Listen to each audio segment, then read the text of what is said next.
Hello everyone, welcome to my new blog. আশা করছি তোমরা সবাই খুব ভালো আছো এবং সুস্থ আছো। তো আজকে সকাল সকাল ঘুম থেকে উঠে গেছি, উঠে স্নান টান করে ফ্রেশ হয়ে গেছি। তার কারণ হচ্ছে আজকে চলে যাব কলকাতায়। তো চলো আমি রেডি হয়ে আবার ব্লগটা কন্টিনিউ করছি, তোমরা দেখতে থাকো। তারপর ফ্রেশ হয়ে চলে এসেছি আমি রান্নাঘরে ভাত খাওয়ার জন্য। আর আমি চলে যাব অনেক দিনের জন্য কলকাতায়, তাই মায়ের হাতে খেয়ে নিচ্ছি। আর জানো আমার এমনিতেও মায়ের হাতে ভাত না খেলে আমার পেটই ভরে না। আর সবসময় মা, আমি কলেজে যাওয়ার সময় বা যে কোনোখানে আমি যাওয়ার সময় বেশিরভাগ টাইমে আমার মা আমাকে খাইয়ে দেয়। আমি এখানে হয়ে গেছি রেডি। তো আমাকে দেওয়ার জন্য যাবে মা, যাবে বাবা, যাবে আর অনেকে যাবে, তারা মাকে দেখাচ্ছি।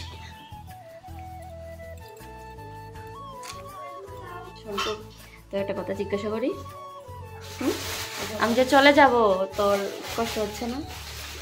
একদম 15 দিন 20 দিনের মতন লাগতে পারে, তো কষ্ট হচ্ছে না? একদম হচ্ছে না কেন? দেখতে পাচ্ছ তোমরা কিরকম ভাই আমার? কষ্ট হচ্ছে না? মজা হচ্ছে? কার কার বাড়িতে এরকম ভাই আছে আমাকে কিন্তু কমেন্টে জানাবে। আমার ভাই বলছে মজা হবে আমি চলে যাব দেখে, বুঝতে পারছো? দেখো মন্টু একদম রেডি। মন্টু ক্রক্স পরেছে বৃষ্টির মধ্যে। মন্টু দেখি কোথায় যাবে? হ্যাঁ, সুন্দর করে কথা বলো। দেখি এখানে আসো।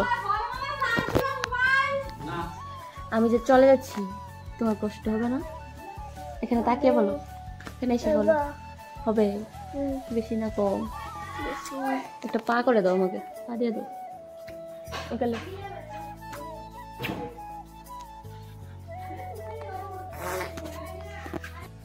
তারপর ঠাকুর ঘরে ঠাকুরদের প্রণাম করে, মা বাবাকে প্রণাম করে, সবার আশীর্বাদ নিয়ে বেরিয়ে পড়লাম।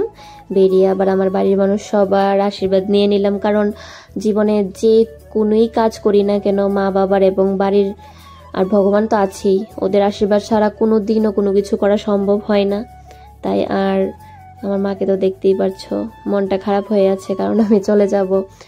আমার জীবনে প্রথমবার জানো আমি মাকে ছাড়া যাচ্ছি। আমার জীবনে কোনো দিন আমি একা একা কোথাও যাইনি, আমার জীবনে প্রথমবার আমি যাচ্ছিলাম। আর কেন জানি মনের ভিতরটা মানে কি বলবো, খুব কষ্ট হচ্ছিল।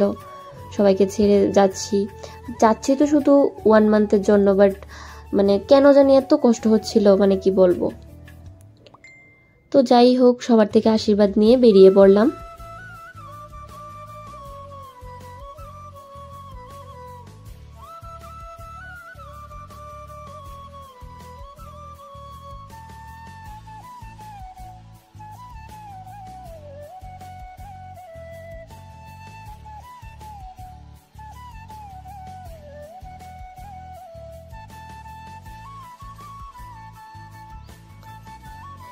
তারপর যাওয়ার পথে আবার একটু আমার মামার বাড়ি হয়ে গেলাম, কারণ দাদু খুব অসুস্থ ছিল, দাদু হসপিটালে ভর্তি ছিল। আমার এক্সামের জন্য আমি দাদুকে দেখতেও যেতে পারিনি, তাই ভাবলাম যে যাওয়ার আগে একটু দাদুকে দেখে যায়। আর তারপর সবার সাথে কথা বলে একটু দেখে সবাইকে টাটা করে আবার বেরিয়ে পড়লাম এয়ারপোর্টের উদ্দেশ্যে। তারপর দেখো দেখতে দেখতে চলে আসলাম এয়ারপোর্টে। এই হচ্ছে আমাদের আগরতলার এয়ারপোর্ট, আশা করি মোটামুটি সবাই তোমরা জানো। আর দেখো কত সুন্দর লাগছিল এয়ারপোর্টটা, বৃষ্টি হয়েছিল তো, আর প্রচুর গাছপালা, খুব ভালো লাগছিল।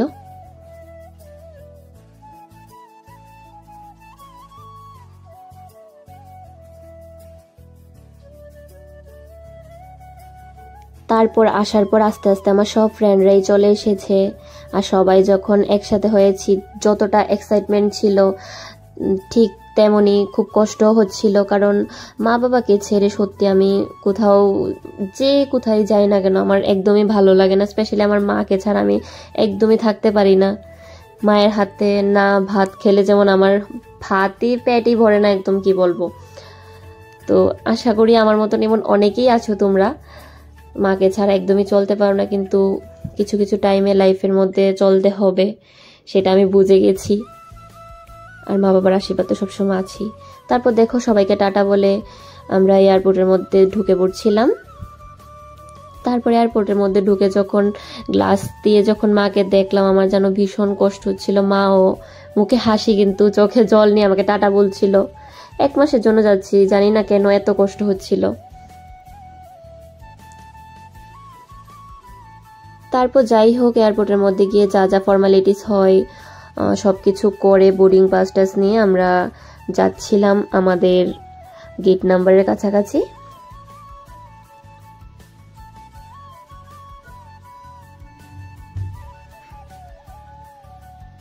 তারপর ওইখানে গিয়ে বসে ভাবলাম যে একটু সবাইকে একটু দেখিয়ে দিই, আমাদের ফ্রেন্ডরা সবাই এবং আমি।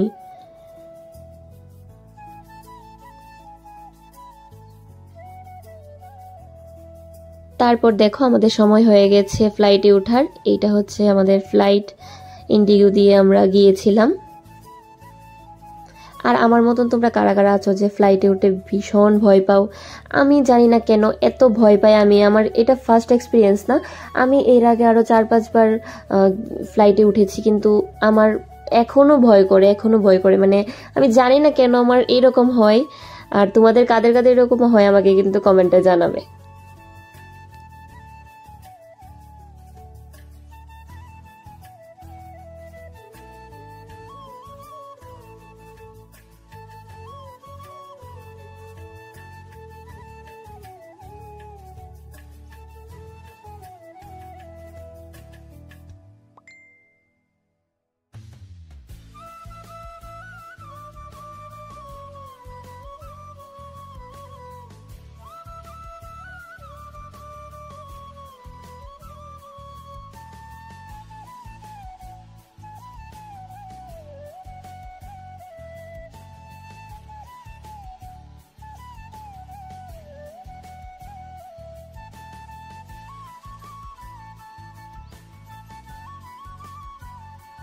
আর জানো আমরা যেদিন গিয়েছিলাম ওই দিন না বৃষ্টি হয়েছিল খুব।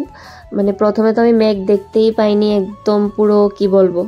তারপর যখন কলকাতার কাছাকাছি মনে হয় পৌঁছেছিলাম তখনই এই সব একটু মেঘ দেখতে পেয়েছিলাম।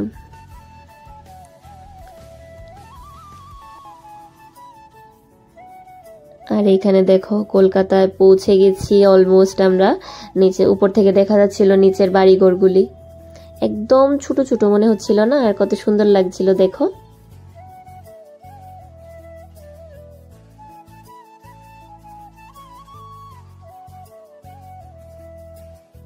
তারপর ফাইনালি আমরা চলে আসলাম কলকাতা এয়ারপোর্টে। আর এয়ারপোর্টে এসে দেখো কতগুলি ফ্লাইট দাঁড়িয়ে আছে।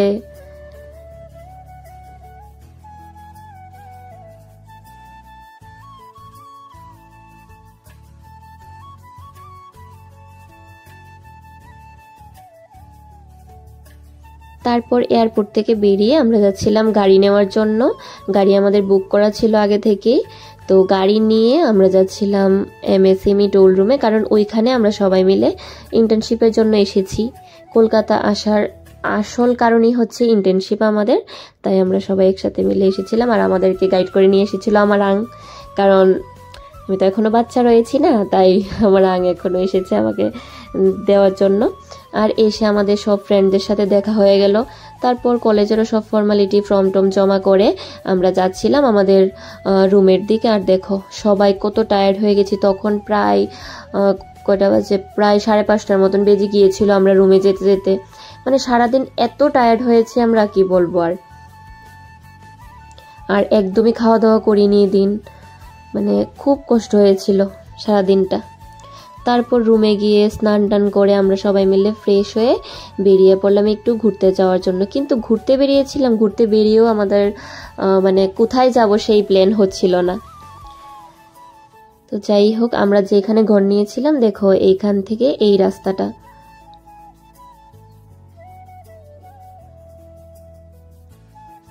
রাতের কলকাতা শহর, খুব ভালো লাগছিল, সবাই মিলে যাচ্ছিলাম। তারপর আমরা টোটো করে নিলাম, টোটোয় বসে আমরা যাচ্ছিলাম।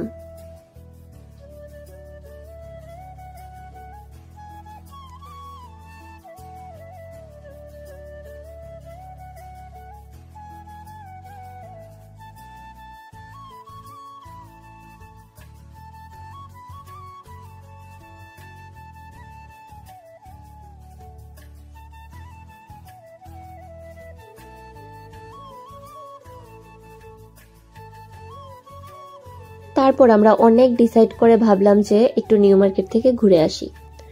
তো নিউ মার্কেট যাওয়ার সময় ভাবলাম যে মেট্রো করেই যাই, কারণ আমি কলকাতা অনেকবার এসেছি কিন্তু কখনো আমি মেট্রোতে উঠিনি। তার কারণ হচ্ছে সবসময় উবের করে এদিকে ওইদিকে যেখানেই যেতাম সবসময় উবের করে যেতাম, আর মেট্রো করে যাওয়া হয়নি। তাই এবার ভাবলাম যে মেট্রো করে যাই, চেনাও হয়ে যাবে, প্লাস মানে কি বলবো, মানে মেট্রো চলার যে একটা আশা ছিল সেটাও পূর্ণ হয়ে যাবে। তাই আমরা সবাই মিলে যাচ্ছিলাম। আর দেখো স্টেশনটা আমার খুব ভালো লেগেছে দেখে, কারণ এত নিট অ্যান্ড ক্লিন, খুব ফ্রেশ ছিল মেট্রো স্টেশনটা, সেটা আমার খুব ভালো লেগেছে। আমার আসলে ফ্রেশ জায়গা দেখলে খুবই ভালো লাগে। আর আমার বেস্ট ফ্রেন্ড দেখো পিছনে, ও নাকি এগুলি চড়তে খুব ভয় পায়, তাই আমার ওকে ধরে ধরে নিয়ে আসছিল। তারপর আমরা গিয়ে দেখি যে অলরেডি একটা মেট্রো এসেছে, সেটা চলে যাচ্ছিল যখন আমরা গিয়েছিলাম, তাই আমি একটু ভিডিও করে নিলাম। তারপর আমরা উঠে পড়লাম মেট্রোতে। আর মেট্রোতে উঠে আমার বান্ধবী রিয়াকে বললাম যে একটু ভিডিও করে দে, আমি সবাইকে দেখাবো। তাই একটু ভিডিও করে নিলাম, আর আমি আর প্রিয়াঙ্কা মিলে হাসাহাসি করছিলাম। আসলে সবাই মিলে গার্লস যখন আমরা একসাথে বেরোই না, তখন খুবই মজা হয়, আমরা সবাই মিলে খুব মজা করি। আর আমাদের সাথে ছিল আমার মানে আর কি লাগে। তারপর তো স্প্ল্যানেডে গিয়ে যে অবস্থা দেখলাম, প্রচন্ড বৃষ্টি হচ্ছিল, দোকানপাট তো মোটামুটি সবই উঠে গিয়েছিল, আমি বেশি কিছু কিনতেও পারিনি, মানে পুরো ভিজে গিয়েছিলাম আমি। তো দেখো তোমরাও। তারপর বৃষ্টিতে ভিজে ভাবলাম যে একটু মিক্সড বাটার কর্ন ছিল এটা, ভাবলাম যে একটু খাই, তো খেয়ে নিলাম আমরা 4 জন। আর যেন প্রচন্ড বৃষ্টি পড়ছিল, বৃষ্টির মধ্যে আমরা কর্ন চাট খাচ্ছিলাম, মানে মজাই আলাদা।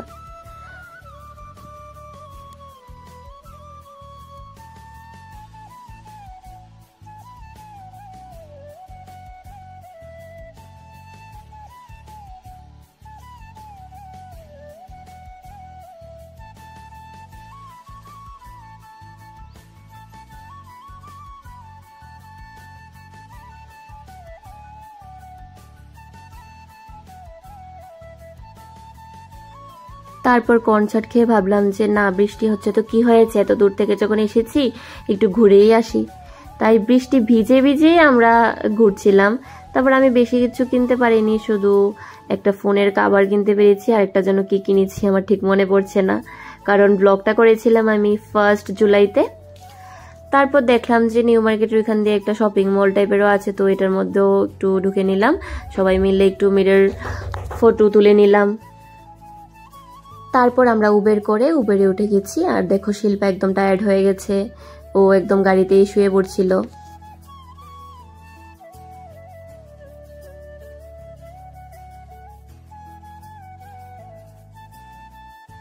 তারপর আমরা আমাদের রেন্টের মোড়ে এসে একটা রেস্টুরেন্ট টাইপের দেখতে পেলাম, তো ভাবলাম যে ডিনারটা আজকে এখান থেকেই নিয়ে নিই, কারণ তখন প্রায় 11:30টার মতন বেজে গিয়েছিল আমরা ঘুরে আসতে আসতে। আর দেখো তুমি বান্ধবী মিলে কি গল্প করছিল। আমার বেস্ট ফ্রেন্ড তো কলকাতায় এসে আমাকে ভুলেই গেছে। আচ্ছা যাই হোক, তো রুমে এসে ফ্রেশ ট্রেশ হয়ে দেখাচ্ছিলাম তোমাদেরকে আমাদের রুমের অবস্থা। দেখো খাবার দাবার নিয়ে সবাই মিলে, মানে খাবো না কি যেন বলছিলাম, ঠিক আমি ভুলে গেছি এখন।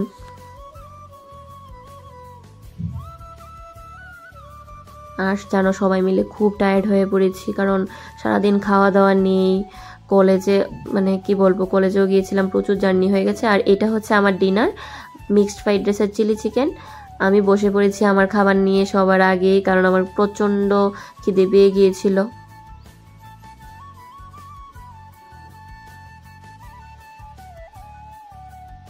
তারপর আমি খাওয়া শুরু করার সাথে সাথে রিয়া আর প্রিয়াঙ্কাও বসে পড়েছে। ওরা এনেছিল দম বিরিয়ানি আর আমি এনেছিলাম মিক্সড ফ্রাইড রাইস আর চিলি চিকেন, তো বলেছি। তো আমরা খাচ্ছিলাম। তো আমার ব্লগটা এই অবধি, যদি ভালো লেগে থাকে চ্যানেলটাকে সাবস্ক্রাইব করে